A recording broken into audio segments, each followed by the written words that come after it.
Let me ask you something. If your car broke down tomorrow and the repair bill was $500, could you pay it without touching a credit card? If your answer made you a little uncomfortable, stick around, because by the end of this video you're going to know exactly how much money you need sitting in the bank to sleep peacefully at night, and it's probably not the number you're thinking of right now. Most people have heard the phrase, emergency fund, 1,000 times. Save 3 to 6 months of expenses, they say.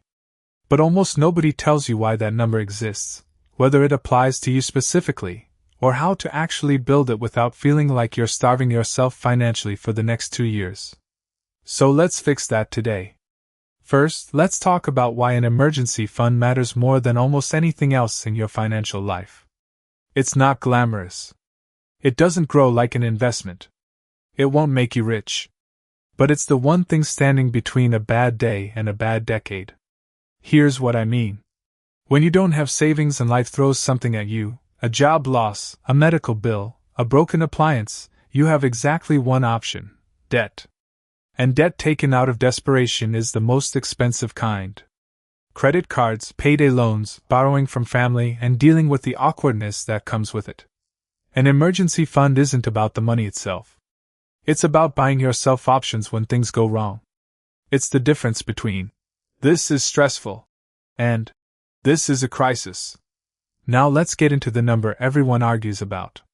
3 months of expenses. 6 months. Some people online will tell you 12 months. So which one is right? Honestly, the answer is, it depends on your life, not on a rule you saw in a video. Let me break down how to actually figure out your number instead of copying someone else's. The first thing you need to know is how stable your income is. If you have a steady job, a salary, a government position, something that isn't likely to disappear overnight, you're on the lower end of the risk scale. 3 months of expenses is probably enough cushion for you. Why? Because if you lost that job, you'd likely find something new relatively fast, or you'd have severance or unemployment support to lean on in the meantime. But if your income is unpredictable, if you're self-employed, working commission-based sales, freelancing, or in an industry that has frequent layoffs, 3 months isn't going to cut it. You want to be looking at 6 to 12 months of expenses. Why the bigger cushion? Because your income isn't guaranteed month to month, so your safety net needs to be able to absorb a longer dry spell without collapsing. The second factor is your responsibilities. Are you single with no dependents? Your risk is lower, and your expenses are probably more flexible, meaning you could cut back quickly if needed. But if you have a family depending on your income, kids, a partner who doesn't work, elderly parents you support, your fund needs to be bigger. Not because you're guaranteed to need it, but because the consequences of running out of money hit more people than just you. The third factor, and this one people forget, is your job market. If you work in a field where jobs are everywhere and hiring is constant, you could realistically find new income within weeks. But if you're in a specialized field, a small industry, or a location with limited opportunities, finding a new position could take much longer. Your emergency fund needs to cover that realistic timeline, not the optimistic one. So here's how you actually calculate your personal number, step by step. Step 1. Add up your true essential monthly expenses. Not your entire budget, just the essentials. Rent or mortgage. Utilities. Groceries. Transportation. Insurance. Minimum debt payments. Leave out things like entertainment, subscriptions, dining out, and shopping. This is a survival number, not a lifestyle number. The point of the fund is to keep you afloat, not comfortable. Step 2. Multiply that number by your risk category. Stable income, no dependents, easy job market? 3 to 4 months. Stable income but with dependents? 4 to 6 months. Unstable income or specialized job market? 6 to 9 months. Unstable income with dependents, or you're the sole earner in your household? 9 to 12 months. Let's put real numbers on this so it's not abstract. Say your essential expenses come out to $2,000 a month. If you're in the lower risk category, your emergency fund target is somewhere between $6,000 and $8,000. If you're in the higher risk category, you're looking at $18,000 to $24,000. Big difference, right?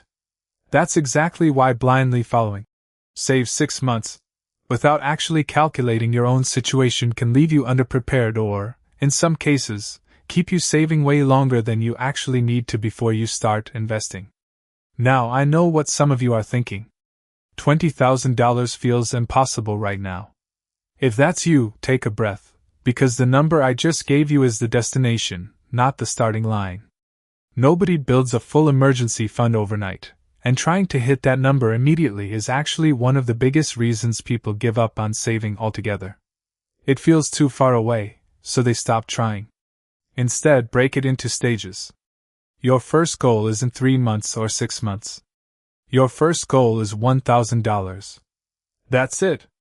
That single $1,000 covers the vast majority of small emergencies: a car repair, a vet bill, a broken phone, a plane ticket for a family emergency.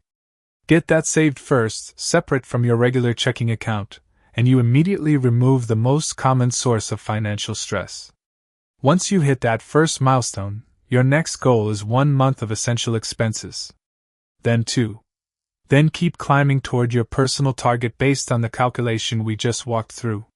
Each stage is a genuine, meaningful improvement in your financial security, even before you reach the final number. Let's talk about where this money should actually live, because this trips people up. Your emergency fund should not be in your regular checking account, mixed in with your everyday spending money.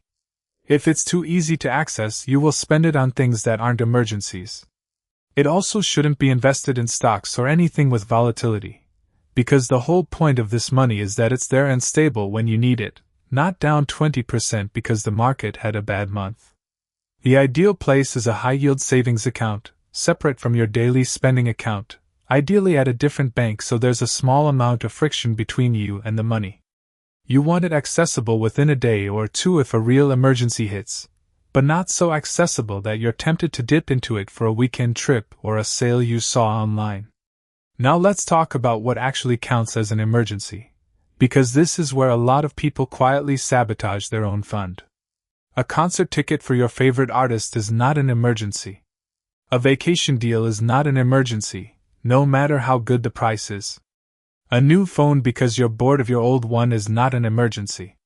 An emergency is something urgent, necessary, and unexpected. Job loss, medical expenses, essential home or car repairs. A true family emergency. If you can plan for it, save for it separately, it's not what this fund is for. One more thing worth mentioning: building an emergency fund and paying off debt at the same time confuses a lot of people. Should you focus entirely on debt first, or split your effort? Generally, get that first $1,000 saved before aggressively attacking debt. Why? Because without that buffer, any unexpected expense will just go straight back onto a credit card, undoing your progress. Once you have that small cushion, you can shift focus toward paying down high-interest debt, then come back and build the rest of your fund once that debt is handled, or split your efforts between both if the math and your peace of mind makes sense for you. Let's also address something people rarely talk about: the emotional side of this. An emergency fund isn't just a financial tool, it's a mental health tool. People with savings report significantly lower financial stress and anxiety, even when their income isn't particularly high. There's something powerful about knowing that if something goes wrong, you're not going to spiral. You're not going to lose sleep over a car repair or a medical bill. That peace of mind is arguably worth more than the interest you'd earn investing that same money elsewhere, at least until your basic safety net is secure. Here's the truth nobody wants to hear: building an emergency fund is boring. It's not exciting like investing in stocks or talking about the next big opportunity.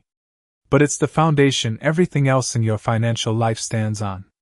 Without it, one bad month can undo years of progress. With it, you become almost unshakable.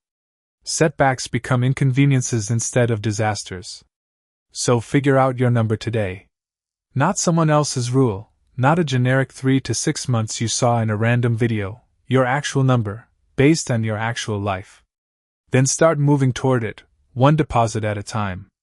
Future you is going to be very, very grateful you did.